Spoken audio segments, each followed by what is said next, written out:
ಮಾತಾಜಿ ತಾವ್ ಹೇಳ್ತಿದ್ರಿ 26ರಲ್ಲಿ ಗುರು ಜನರ ಮಧ್ಯೆಯೇ ಒಂದು ಕಿತ್ತಾಟ ನಡೆಯುತ್ತೆ, ಅದನ್ನ ನಾವು ನೋಡ್ತೀವಿ ಅಂತ.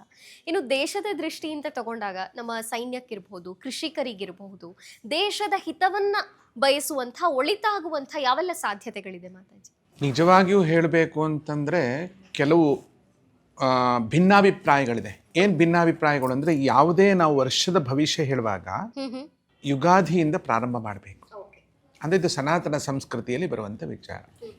ಏಕೆಂದರೆ ಚೈತ್ರ ಮಾಸದಲ್ಲಿಯೇ ಅದು ಚಿಗುರೋದು ಅಲ್ವಾ. ಹೀಗೆ ಅದು ಎಲ್ಲ ಬದಲಾವಣೆ ಆಗೋದು ಯುಗಾದಿಯಿಂದಲೇ ಅದು ನಮಗೆ ಕಣ್ಣಿಗೆ ಕಾಣಿಸುವಂಥ ವಿಷಯ. ಹಾಗಂತ ಹೇಳಿ ಇಂಗ್ಲೀಷು ಇದನ್ನು ಅಂಕೆಶಾಸ್ತ್ರಗಳನ್ನು ಬಿಡೋಕ್ಕಾಗಲ್ಲ. ಕಾರಣ ಏನಂದರೆ, ವಿಷ್ಣುವಿನ ಅವತಾರವಾದ ಕಪಿಲ ಋಷಿಗಳು ಸಾಂಖ್ಯಶಾಸ್ತ್ರವನ್ನು ಬೋಧಿಸಿದ್ದಾರೆ. ಒಂದು ಪಕ್ಷ ತಿಥಿಗಳಲ್ಲಿ ವ್ಯತ್ಯಾಸಗಳು ಬಂದು ಫಲಗಳು ವ್ಯತ್ಯಾಸ ಆಗಿದ್ದಿದೆ. ಆದರೆ ಸಂಖ್ಯಾಶಾಸ್ತ್ರ ಮಾತ್ರ ನನ್ನ ಅನುಭವದಲ್ಲಿ 100ಕ್ಕೆ 99 ಹತ್ತಿರ ಮುಟ್ಟುತ್ತೆ. ಸಂಖ್ಯಾಶಾಸ್ತ್ರವೇ ಅತ್ಯಂತ ನಿಖರವಾದದ್ದು, ತುಂಬ ನಿಖರ. ಯಾಕೆಂದರೆ ಅವರ ಮುಖದ ಲಕ್ಷಣ ಇರಬಹುದು, ಅವರ ಗುಣಗಳಿರಬಹುದು, ಅವರ ವ್ಯಕ್ತಿತ್ವ ಇರಬಹುದು, ಅವರ ನಡೆ ನುಡಿಗಳಿರಬಹುದು, ಅವರಲ್ಲಿ ಆಗ್ತಕ್ಕಂಥ ಆಗು ಹೋಗುಗಳಿರಬಹುದು. ಅದೆಲ್ಲವೂ ಕೂಡ ಅವರ ಡೇಟ್ ಆಫ್ ಬರ್ತ್ ಇದೆಯಲ್ಲ, ಸಂಖ್ಯಾಶಾಸ್ತ್ರ ಭಾಗ್ಯ ಸಂಖ್ಯೆ ಅಂತ ಒಂದಿದೆ, ಮತ್ತೊಂದು ಜನ್ಮ ಸಂಖ್ಯೆ ಅಂತಿದೆ. ಅದನ್ನು ಆಧರಿಸ್ಕೊಂಡು ತುಂಬ ಇರ್ತದೆ. ಹಾಗಾಗಿ ನಾವು ಈಗ ಉಡುಪಿಯಲ್ಲಿ ಪರ್ಯಾಯ ಅಂತ ಮಾಡ್ತಾರೆ. ಅದು ವಾದಿರಾಜರ ಕಾಲದಲ್ಲಿ ಇದು ಆಚರಣೆಯಲ್ಲಿ ಚಾಲ್ತಿಯಲ್ಲಿ ಬಂದಿರೋದು. ಇವತ್ತಿಗೂ 18ನೇ ತಾರೀಕಿಗೆ ಅದು ಪರ್ಯಾಯ ಅಂತ ಮಾಡ್ತಾ ಇದ್ದಾರೆ. ಬಟ್ ಯಾವ ತಿಥಿ ಅಂತ ಅಲ್ಲಿಲ್ಲ, 18 ಅಂತ ಬರುತ್ತೆ ನೋಡಿ. ಅದು ಪರ್ಯಾಯದಲ್ಲಿ 18 ಮುಖ್ಯ ಅವರಿಗೆ. ಅಲ್ಲಿ ತಾರೀಖೇ ಲೆಕ್ಕ ಇಟ್ಕೊಂಡಿದ್ದಾರೆ. ಅದು ಯಾವ ಏಕಾದಶಿ ಆಗಿರ್ಬೋದು, ದ್ವಾದಶಿ ಆಗಿರ್ಬೋದು, ತ್ರಯೋದಶಿ ಆಗ್ಬೋದು, ಅಮಾವಾಸ್ಯೆ ಆಗ್ಬೋದು, ಯಾವುದೂ ಆಗ್ಬೋದು.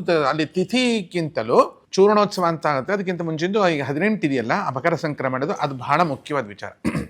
ಹಾಗಾಗಿ 18 ವಾದಿರಾಜ ತೀರ್ಥರು ಕೂಡ ಸಂಖ್ಯೆಗೆ ಬಹಳ ಮಹತ್ವ ಕೊಟ್ಟಿದ್ದಾರೆ ಅಂತ ಅನಿಸುತ್ತೆ ನನಗೆ. ನಮ್ಮ ಇಡೀ ವೈದಿಕ ಶಾಸ್ತ್ರ ಇರೋದು 7 ಇರ್ಬೋದು, 5 ಇರ್ಬೋದು, 8 ಇರ್ಬೋದು, 9 ಇರ್ಬೋದು, ಎಲ್ಲವೂ ಕೂಡ ತಾತ್ವಿಕವಾಗಿ ನಮ್ಮ ಇಡೀ ದೇಹವನ್ನು, ನಮ್ಮ ಇಡೀ ಜಗತ್ತನ್ನು ಪ್ರತಿನಿಧಿಸುವಂತಹ ಅಥವಾ ಪ್ರತಿಫಲಿಸುವಂಥ ಸಂಖ್ಯಾಶಾಸ್ತ್ರ ನಾನು ನೀವು ಮಾಡಿದ್ದಲ್ಲ.